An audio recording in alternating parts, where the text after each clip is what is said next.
Today we are learning how to use masks, so let's jump right into Photoshop.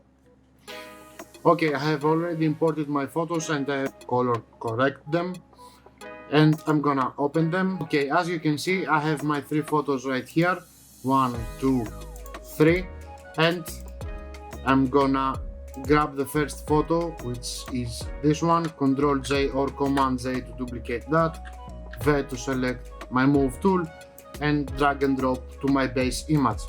By the way, this is my base image, and the other 2 images are the ones that I wanna make them seem like they are floating. A tip here, you can take one more photo, a 4th photo, without the hand, for example, so you are safe. If something goes wrong, you have an empty background and you can correct things. Selecting my layer and creating a mask. Remember now, when you are creating a mask and you are painting with black to a white mask, this means that you are hiding stuff like this. And if you do a mistake, you can paint with black to bring it back. But the easiest way to do all this is to make a black mask and paint with white, so we can reveal only the part we need to reveal. For example, our extension tubes.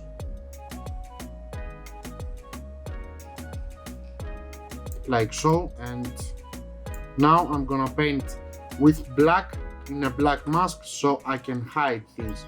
Yeah, I know it might be a little bit confusing, but remember this: when you are painting with white in a black mask, you are revealing stuff. When you are painting with black in a white mask, you are hiding stuff. And you can use masks with every adjustment layer you want, for example curves or saturation, whatever. Let's fast forward to when I'm finished with refining. Okay, this seems pretty good. Let's go and get our second photo. Ctrl J to duplicate that and V to move it. Drag and drop above all others. Reduce the opacity so I can see where I want to align this, somewhere like there. Let's make it a little bit smaller. Now let's create a mask. Again, we're gonna make this mask black and we will paint with white so we can reveal what we need to reveal. In our case, the extension tubes that we wanna make seem like they are floating. And when you do that, you can zoom in and start refining your image. Okay, as you can see, it already looks pretty good. Now let's turn the opacity back to 100 and let's clean up the threads. I will take my healing brush tool, make it smaller,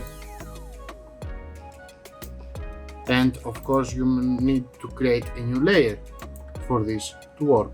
And there it is, pretty simple. Now let's take a curves adjustment layer to give you one more example, and let's bring down our shadows, and we're gonna take a black mask, our brush tool, and we are gonna paint the highlights so we can give a little bit more depth and contrast and make our product stand out.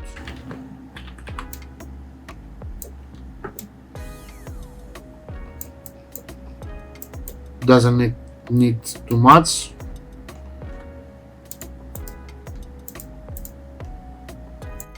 Maybe lower the opacity a bit. That's it, pretty easy and pretty fast.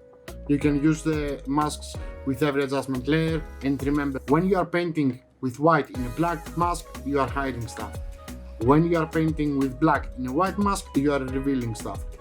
So that was it for me for today. Thank you very much for watching. I hope you enjoyed this video, and if you did, hit the subscribe button and see you tomorrow.